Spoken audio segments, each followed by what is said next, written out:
Alpha Sound TAPETRIX, true story of swinging Radio England. Or is it the true story? That's what we'll discover in just a moment. Johnnie Walker. And Don Pearson was the sort of JR figure, 10-gallon hat and huge boots. Oh, really? Well, let's ask Don how he would describe himself in the light of that particular comment, which Don has had the chance to listen to. Well, physically, I'm 5'10", weigh 145. Every time I've bought a pair of cowboy boots, well, my wife has ended up giving them to the Korean War Relief or something like that because she's not fond of them. I have no cowboy hat. I've been characterized as soft-spoken, which I feel like is fairly accurate. But as far as being a J.R. Ewing type of character, I'm truly not. The station's management company had opened offices at 32 Curzon Street, just over the road from Radlon Sales, Radio London's offices. Curzon Street was a plush West End address, close to Park Lane, with the Hilton Hotel and Playboy Club at the end of the road.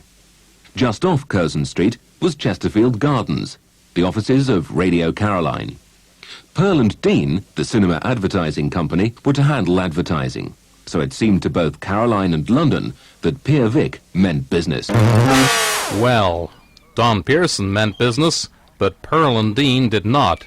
Don hired Philip Birch to personally recruit salesmen for Radio London. But Bill Vick decided not to bother with sales, and over Don's protests, hired Pearl and Dean. Here's what Don has to say. Well, the basic difference was this. On Radio London, being the first operation, we used independent sales, like we do in the United States. On Radio England, we were talked into signing an exclusive contract with Pearl and Dean, who's one of the larger companies there that had sold primarily theatrical screen advertising in theaters. It turned out to be that they didn't have the talent nor the expertise nor really the incentives to be like we are in this country, to get out and to make the sales. They had been accustomed to having exclusive on all theater screens there that we knew of for theater advertising, and had just assumed that they could sit in their offices and wait people to come into their office to buy advertising. Well, as you can hear, the story is a little bit different from the way that it's being related by Johnnie Walker and Alpha Sound, to the point that there is very little resemblance of the truth. But now let's go back to Alpha Sound and Johnnie Walker. Johnnie Walker remembers his first visit to the ship. Awful letdown when we actually got on the boat. I mean, it was a pretty rusty old boat. Apparently Don Pearson had said in Texas, where the boat was outfitted, that he wanted a radio station on a ship in 2 weeks, and he didn't care what it cost. Well, now, who said that this thing was outfitted in Texas? It's true that the transmitters were made by Continental Electronics in Texas, but all the outfitting was done in Florida. And where did this silly idea come from that Don Pearson said that he didn't care what it cost?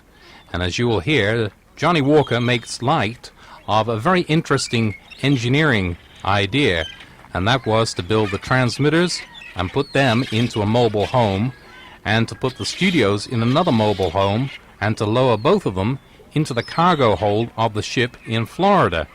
It was not quite the way that Johnnie Walker describes it in this next piece. They prefabricated a room for the two transmitters, and then these holds were just lowered into the ship.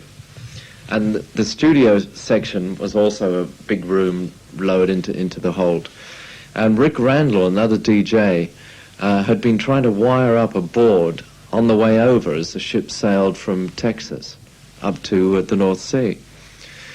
The first thing that went wrong was that it stopped in Miami and picked up Ron O'Quinn and other DJ. And the antenna had been put up, and apparently in the ripples of Miami Harbor, the antenna was shaking like crazy. And the moment it got outside the harbor and into the open sea, bang, the whole antenna system fell down. Now, Johnnie Walker and Alpha Sound would have you believe that this is a slapdash project run by amateurs, But in fact, Don Pearson had hired one of the major manufacturers of broadcasting equipment to handle all of the engineering, and it was their mismanagement that in fact caused all the problems.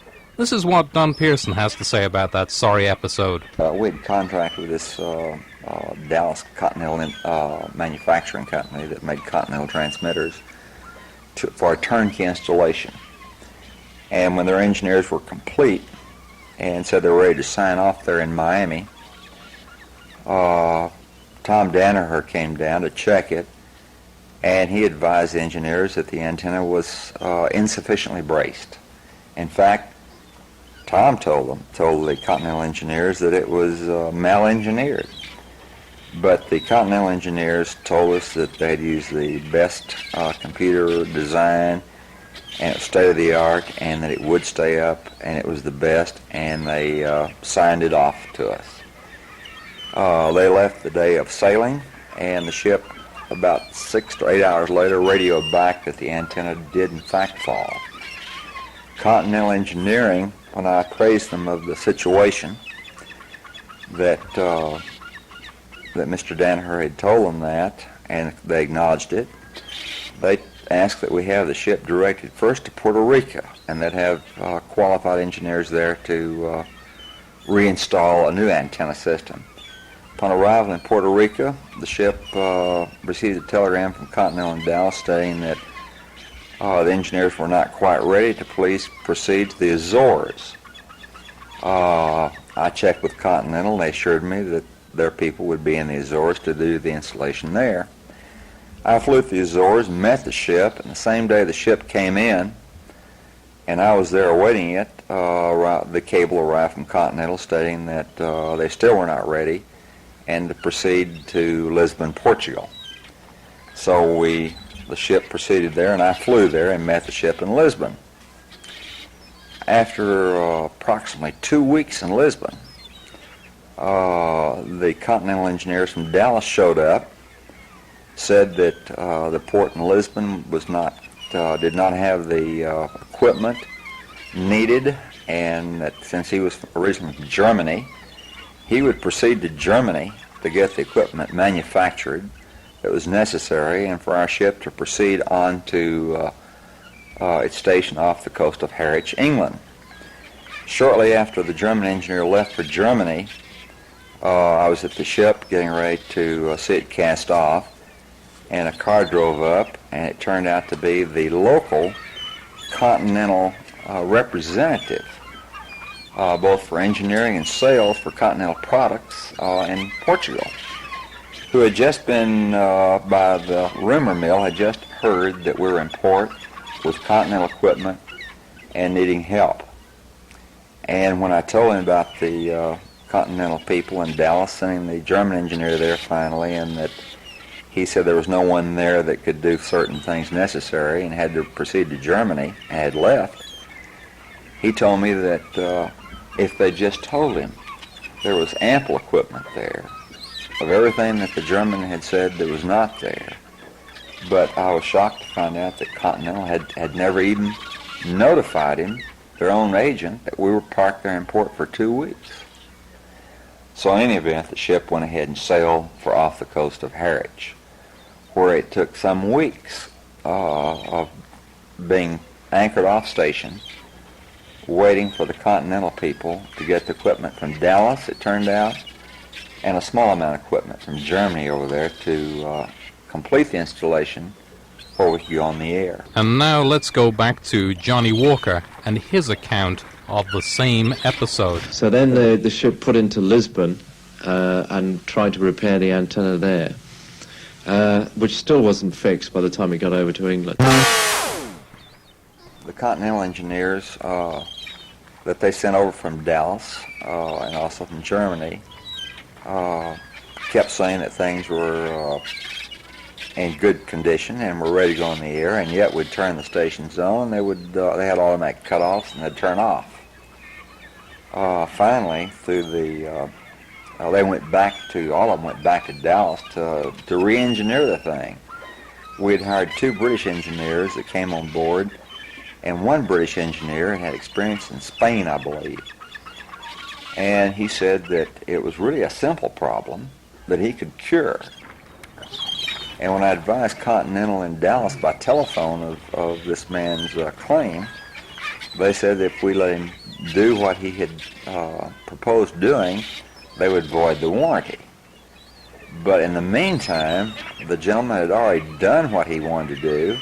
We're on the air, and it turned out to be perfect. This is the start of something boss, the Roger Day Show, on the much more music station, Swingin' Radio England. The Boss Jocks, bop, bop, play more music, bop. Number 9 in the Fun 50, Sound of the Happy Hollies, getting Roger Day off to a groovy start, and that's called Stop, Stop, Stop. But don't you stop, stop, stop, gonna have groovy sounds right up until the midnight hour, and it's baby Bruce Wayne. Turn the hi-fi high and the lights down low, baby Roo, we gonna go. First off, a brand new hit-bound sound on Swingin' Radio England. This is your hip ship, Brenda Lee, and she's coming on strong. She's looking pretty gorgeous too. Come on now, Brenda, tell us all about it. You're a darling. Coming on strong.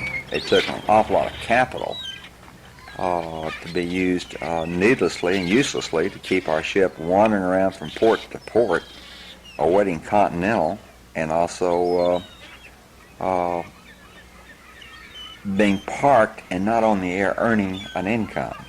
But the expenses of both the London offices and the ship's crew, plus the radio crew on the ship, were no small matter that were going on daily. One day the tender came alongside, and this old lady clambered out of it. We thought, what the hell is this? And it turned out to be Don Pearson's mother. And she came up on board, and in the sort of mess room where we all ate, there's a little speaker up on the wall, and there's Don going with his Texas drawl. What do you think of my radio station? And then he said to her, how do you like to hear the Yellow Rose of Texas on my station, Mama? Would you like to hear that? So he said, send somebody down, tell the DJ to play the Yellow Rose of Texas. Suddenly, for no apparent reason at all, on comes, on this supposedly hip top 40 radio station, the Yellow Rose of Texas. And there's Don with this big grin on his face. And there you are, Mama. I mean, it was just, it was crazy. Unfortunately, that's one of the things that you hear. But my mother died when I was 13. And the Yellow Rose of Texas just happened to be one of the engineer's favorite songs. And he asked permission to play it as our first sound from Radio England. And being a good Texas song, I certainly agreed.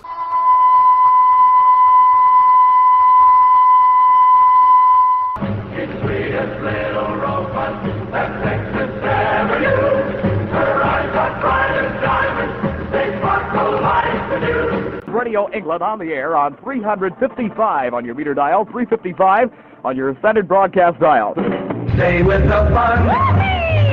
Hear all the hits on Swingin' Radio England. Radio England song number 1 now, the Mamas and the Papas and Monday, Monday. And so what did Don Pearson say about the Alpha Sound tape? It was kind of ludicrous, and I really didn't pay much attention to it.